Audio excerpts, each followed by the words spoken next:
Hi everyone, ये हमारे next जेस प्रोजेक्ट का 15th पार्ट है और इसके अंदर हम लोग फूड आइटम्स को ऐड करने के लिए एपीआई बनाएंगे भी और उसको इंटीग्रेट भी करके देखने वाले हैं। आपको ध्यान होगा लास्ट पार्ट के अंदर हम लोगों ने फूड आइटम्स को ऐड करने के लिए कलेक्शन बनाई थी यहाँ पे फूड्स के नाम से, और उसकी स्कीमा भी हम लोगों ने रेडी कर ली थी हमारे प्रोजेक्ट के अंदर। इस पार्ट में क्या करेंगे, सबसे पहले एक एपीआई राउट के लिए फाइल बनाएंगे, उसके अंदर एपीआई के लिए कोड लिखेंगे और इस एपीआई को कॉल भी करने वाले हैं इस बटन के क्लिक के ऊपर, ऐड फूड आइटम वाले बटन के क्लिक के ऊपर, जिसके अंदर इन सारी की सारी इनपुट फील्ड का डेटा स्टोर भी होने वाला है। ऑलराइट, और लास्ट में एपीआई को फ्लो को चेक करेंगे कि सब कुछ अच्छे से काम कर रहा है कि नहीं कर रहा, और डेटाबेस में हमारी एंट्री प्रॉपर्ली हो रही है या नहीं हो रही है। एंड ये हमारा नेक्स्ट जेएस प्रोजेक्ट की प्लेलिस्ट है जिसके अंदर 15 पार्ट्स आ चुके हैं और भी बहुत सारे पार्ट आने वाले हैं। ये कंप्लीट प्रोजेक्ट है तो यहाँ पे आपको बहुत कुछ सीखने को मिलेगा, बहुत सारी एडवांस और एक्सपर्ट लेवल की चीजें भी आपको देखने को मिलेंगी। आप कह सकते हो एक पूरे प्रोजेक्ट का एक्सपीरियंस यहाँ पे आपको देखने को मिलेगा। ऑलराइट, सो अब हम लोग क्या करते हैं, कोड के ऊपर चलते हैं और सबसे पहले हमें क्या बनानी है, एक एपीआई राउट के लिए फाइल बनानी है। देन हम लोग उसके लिए जाएंगे सोर्स के अंदर और उसके अंदर एपीआई वाले फोल्डर में, और यहाँ पे रेस्टोरेंट्स वाले फोल्डर के अंदर मैं एक और फोल्डर बनाता हूँ जिसका नाम आप वैसे तो कुछ भी रख सकते हो, मैं इसका नाम रखता हूँ यहाँ पे फूड्स यानी कि फूड्स आइटम को ऐड करना, उसकी लिस्ट को गेट करना, सर्च वगैरह करना, सब कुछ इसके अंदर रहने वाला है। ऑलराइट,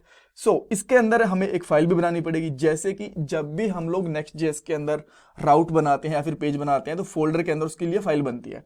तो लास्ट वाली जो हम लोगों ने साइन अप और लॉगिन वाली एपीआईज बनाई थी तो उसके अंदर रेस्टोरेंट वाला फोल्डर था, उसके अंदर हम लोगों ने पोस्ट और गेट एपीआईज बनाई थी। राइट, आपको ध्यान होगा। अब हम लोग क्या करने वाले हैं, फूड के लिए जो एपीआईज रहेंगी फूड वाले फोल्डर के अंदर एक और फाइल बनाएंगे जिसका नाम रहेगा राउट्स नहीं, route.js। राइट, और इसके अंदर हमारा कोड लिखना स्टार्ट करेंगे। तो हमें पोस्ट एपीआई यूज करनी है बिकॉज डेटा को स्टोर करने के लिए हम लोग पोस्ट एपीआई का यूज करते हैं, गेट करने के लिए गेट एपीआई का यूज करते हैं। सो मैं यहाँ पे पोस्ट एपीआई लिखना स्टार्ट करता हूँ। यहाँ पे लिखता हूँ एक्सपोर्ट असिंक रहेगा हमारा फंक्शन बिकॉज इसमें प्रोमिसेस वगैरह भी हैंडल करने होते हैं। देन हम लोग इसको फंक्शन बनाएंगे यहाँ पे और पोस्ट मेथड यूज करने वाले हैं। इसके अंदर जो भी हम लोग रिक्वेस्ट से डाटा सेंड करेंगे वो यहाँ पे एक रिक्वेस्ट वेरिएबल के अंदर आएगा। आप इस वेरिएबल का नाम कुछ भी रख सकते हो, मैं रिक्वेस्ट कर रहा हूँ, बट ये पेलोड हमें रेडी करना होता है। तो मैं यहाँ पे क्या करता हूँ, एक कॉन्स्टेंट ले लेता हूँ जिसका नाम मैं रखता हूँ यहाँ पे पेलोड। पेलोड क्या होता है कि एक्चुअली जो डाटा होता है ना ये जेसन के फॉर्मेट में नहीं होता, तो इसको जेसन के फॉर्मेट में कन्वर्ट करना पड़ता है और ये प्रॉमिस रिटर्न करता है तो उसको प्रॉमिस को भी हैंडल करना पड़ता है। तो मैं यहाँ पे अवेट लिखूंगा ताकि इसके रिक्वेस्ट वाले प्रॉमिस को हैंडल कर पाए, और जेसन request.json ये हमारा फंक्शन रहेगा जो इसको जेसन में कन्वर्ट करेगा। तो अब इसके अंदर प्रॉपर डाटा मिलेगा जो भी हम लोग यूआई से सेंड करने वाले हैं। ऑलराइट, तो उसके बाद आपको सिंपली क्या करना है, यहाँ पे MongoDB का कनेक्शन बनाना है। तो मैं यहाँ पे क्या करता हूँ, अवेट करूंगा एंड देन यहाँ पे लिखूंगा mongoose डॉट कनेक्शन, कनेक्ट होगा बेसिकली, एंड देन इसके अंदर हमारे पास जो हमारी कनेक्शन स्ट्रिंग है ना, कनेक्शन str, वो हम लोग इंपोर्ट करेंगे। राइट, और इसके अंदर हम लोग सेकंड पैरामीटर के अंदर बेसिकली एक सेकंड पैरामीटर के अंदर एक ऑब्जेक्ट पास करते हैं, यूज न्यू यूआरएल पार्सर। तो मैं इसको लिखूंगी ट्रू। तो हम लोग यहाँ पे करते हैं use new URL parser. Right, और ये क्या होगा, ट्रू होगा। ठीक है, ये थोड़ा ध्यान से लिखना, इसके अंदर यूज स्मॉल होता है, न्यू का एन कैपिटल होता है, यूआरएल का यू कैपिटल होता है, पार्सर का जो पी है वो कैपिटल होता है। राइट, ये हमारा कनेक्शन बनाएगा। उसके बाद हम लोग यहाँ पे एक कांस्टेंट ले सकते हैं और यहाँ पे लिखता हूँ फूड्स। राइट, फूड होगा हमारा, एक बार में एक ही फूड ऐड हो रहा है तो मैं यहाँ पे फूड लिखूंगा, और यहाँ पे हम लोग क्या करेंगे, न्यू फूड स्कीमा, जो हम लोगों ने, आपको ध्यान होगा लाइब्रेरी के अंदर ये फूड वाली स्कीमा बनाई थी ना, ये वाली, इसको यूज कर रहे हैं। एक्चुअली यहाँ पे गलती है, न्यू मोंगूज नहीं, मुझे भी ध्यान है, यहाँ पे हम लोगों को स्कीमा लिखना पड़ेगा। राइट, यहाँ पे ये स्कीमा आएगा mongoose dot schema, because schemas बना रहे हैं ना, तो यहाँ पे लिखना पड़ेगा न्यू स्कीमा, और ये एक फंक्शन होता है, इसके अंदर हम लोग सिंपली लिखेंगे पेलोड इस तरीके से। तो पेलोड यहाँ पे आ गया। अब हम लोग क्या करते हैं, इसके अंदर इसका एक रिजल्ट ले लेते हैं, कॉन्स्टेंट रिजल्ट, और रिजल्ट क्या करेगा बेसिकली, जो हमारे पास यहाँ पे फूड है ना, इसका एक सेव फंक्शन होगा जो इसके डाटा को डेटाबेस में सेव कर देगा। राइट, और यहाँ पे हमें क्या यूज करना पड़ेगा, अवेट, बिकॉज ये भी एक प्रॉमिस रिटर्न करता है। ऑलराइट, देन अब हम लोग यहाँ पे रिस्पॉन्स कर देंगे, यहाँ पे करूंगा मैं रिटर्न, और रिटर्न में क्या होने वाला है basically, next response dot JSON, और इसमें हम लोग कर देंगे यहाँ पे रिजल्ट इस तरीके से। कूल है बिकॉज रिजल्ट हमें यहाँ से मिल रहा है, और मैं यहाँ पे सक्सेस भी लगा देता हूँ। सक्सेस क्या जाएगा, ट्रू जाएगा। अब इसके अंदर इसकी वैलिडेशन वगैरह करनी है वो हम लोग बाद में करेंगे, अभी के लिए जस्ट एक सिंपल एपीआई बना रहे हैं। आई थिंक इसमें कुछ एरर नहीं होगा, एपीआई हमारी रेडी होगी। अब इसको इंटीग्रेट करने का कोड लिखते हैं। इंटीग्रेट हम लोग कहाँ पे करेंगे, ऑब्वियसली जो ये वाला पेज है ना, ये वाला ऐड फूड आइटम वाला, इसके अंदर लिखेंगे। तो मैं इस वाले कंपोनेंट के अंदर जाता हूँ। इसमें मैं सिंपली क्या करता हूँ, जो हमारा कंपोनेंट है ऐड फूड आइटम, इसके अंदर हैंडल ऐड फूड आइटम है ना, यहाँ पे हम लोग एपीआई लिखना स्टार्ट करेंगे। तो पहली बात तो जब भी एपीआई कॉल करते हैं उसको उसमें वहां हमें प्रोमिसेस को हैंडल करना पड़ता है, तो असिंक बना दूंगा इस फंक्शन को। फिर मैं यहाँ पे क्या करता हूँ, लेट रिस्पॉन्स लेता हूँ। मैंने यहाँ पे रिस्पॉन्स लिया और यहाँ पे लिखूंगा अवेट। अवेट के बाद एपीआई कॉल करने के लिए फेच यूज करूंगा और इस एपीआई का यूआरएल, इस एपीआई का यूआरएल मैं बताता हूँ क्या बनेगा। बेसिकली यहाँ से कलेक्ट करना इजी रहता है। एपीआई रेस्टोरेंट्स फूड्स रहेगा, बिकॉज यहाँ पे जो हमने यहाँ पे उसका फोल्डर का नाम बनाया था वो फूड्स बनाया था, राइट। तो इसका हम लोगों ने यहाँ पे इसका पाथ भी यहाँ पे डाल दिया। सेकंड पैरामीटर के अंदर बतानी पड़ेगी मेथड का नाम, जैसे कि मेथड का नाम है हमारा पोस्ट। देन इसके अंदर हमारी बॉडी भी जाती है, तो मैं यहाँ पे लिखता हूँ बॉडी, एंड बॉडी के अंदर जेसन डॉट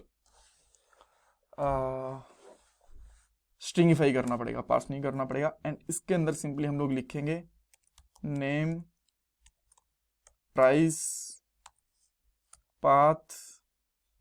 अच्छा, पाथ जो है ना उसको हम लोग डीबी के अंदर स्टोर कर रहे हैं इमेज पाथ के नाम से, राइट। इमेज अंडरस्कोर पाथ, तो मैं इसको इस तरीके से लिखूंगा ताकि इसकी वैल्यू इसमें स्टोर हो जाए इमेज पाथ के अंदर। Then description. अब देखो पता है क्या दिक्कत है, समझो। ये जो हम लोग एक एक्स्ट्रा रेस्टोरेंट आईडी ले रहे हैं ना, इसका रीजन ये है कि ये फूड आइटम किसने ऐड करा, कौन से रेस्टोरेंट ने ऐड करा। बिकॉज फूड आइटम तो बहुत सारी रेस्टोरेंट्स ऐड करेंगे ना, अब कौन सा फूड आइटम कौन से रेस्टोरेंट से बिलोंग करेगा वो कैसे पता चलेगा, इस रेस्टो आईडी से। तो ये रेस्टो आईडी हमें यहाँ पे चाहिए। कौन से रेस्टोरेंट यूज करा होगा, जो रेस्टोरेंट लॉगिन है, और उसकी आईडी कहाँ पड़ी होती है, एप्लीकेशन में जाओ, यहाँ पे देखो ये वाली आईडी। तो हमें बेसिकली ये वाली आईडी चाहिए होती है। कूल। देन इसके लिए हम लोग क्या करेंगे, लोकल स्टोरेज से इसकी वैल्यू निकालेंगे। सो मैं यहाँ पे क्या करता हूँ, एक कॉन्स्टेंट लेता हूँ, मैं यहाँ पे लिखता हूँ रेस्टोरेंट डेटा, और यहाँ पे लगाएंगे local storage dot gate item, और इसके अंदर हम लोग लगाएंगे यहाँ पे रेस्टोरेंट यूजर। अगर मुझे इसका प्रॉपर नाम निकालना हो, ये वाला इसको निकालूंगा मैं, ताकि कुछ टाइपो ना हो, तो इसलिए मैं यहाँ पे कॉपी पेस्ट कर रहा हूँ इसको। और अब ये जो डाटा होगा ना, ये होगा स्ट्रिंगिफाई के फॉर्मेट में। तो मैं इसमें यहाँ पे क्या करता हूँ, जेसन डॉट पार्स, इस तरीके से कर लूँ, सही रहेगा ना। एंड देन हम लोग इसको यहाँ पे बंद करेंगे, और अब यहाँ पे चेक करेंगे कि अगर, अच्छा यहाँ पे एक चीज मुझे और लेनी पड़ेगी, रेस्टो अंडरस्कोर आईडी, इसका मैं एक लेट ले लेता हूँ, लेट, और बाय डिफॉल्ट ये अनडिफाइंड रहेगी। तो मैं यहाँ पे चेक करूंगा कि अगर रेस्टोरेंट डेटा में कुछ डेटा है, खाली नहीं है, तो जो रेस्टो आईडी है इसके अंदर स्टोर हो जाए हमारा restaurant data dot underscore ID, right. और ये रेस्टो आईडी हम लोग यहाँ पे पास कर देंगे इस तरीके से। कूल। अब यहाँ पे सब ठीक है। अब जो ये एपीआई हम लोगों ने कॉल करी है, ये क्या रिटर्न करेगी हमें, बेसिकली ये हमें सिंपली रिटर्न करने वाली है एक नॉन जेसन डाटा, जिसको हम लोग रीच स्ट्रीम फॉर्मेट में भी कह सकते हैं। तो आप इसको क्या करोगे, ओवरलोड करोगे फिर से इस डाटा को, यहाँ पे लिखोगे अवेट, और जो इसके अंदर है ना जेसन रिस्पॉन्स के अंदर, इसको जेसन के फॉर्मेट में कन्वर्ट कर दोगे। अब आपको सिंपली यहाँ पे चेक करना है कि अगर रिस्पॉन्स डॉट सक्सेस प्रॉपर आया है, तो यहाँ पे लगा दो एक अलर्ट अभी के लिए, और यहाँ पे लिख दो अलर्ट में food item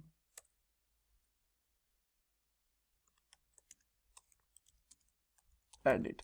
so I think सब कुछ काम ठीक करेगा। अगर कुछ इश्यू है इस कोड के अंदर तो अभी जस्ट रन करके देखेंगे तो पता चलेगा हमें, राइट। अभी डेटाबेस के अंदर कोई डेटा है, अगर मैं इसको रिफ्रेश भी करूं तो सिम्स कोई डेटा नहीं होना चाहिए इसके अंदर, राइट। इसके अंदर कोई डेटा नहीं है, 0 रिजल्ट है। यहाँ पे सब कुछ ठीक है। अब मैं इसको क्लीन करता हूँ, यहाँ से एपीआई की कॉल भी चेक करनी, इसको मैं हटाता हूँ। तो मैं यहाँ पे लिखता हूँ लेट से बर्गर, लगा देता हूँ प्राइस, लगा देता हूँ मैं इसका 50 रुपीज़। इमेज हम लोग कोई ढूंढ लेते हैं एक बार के लिए, बर्गर इमेज, कोई भी इमेज ढूंढ लेते हैं, मैं ये वाली इमेज ऐड कर देता हूँ, राइट। देन मैं इसको ओपन करूँगा, यहाँ पे जाऊँगा, और इसको मैं सिंपली क्या करूँगा, इस वाले पाथ में डाल दूंगा। अब description, best burger of our restaurant.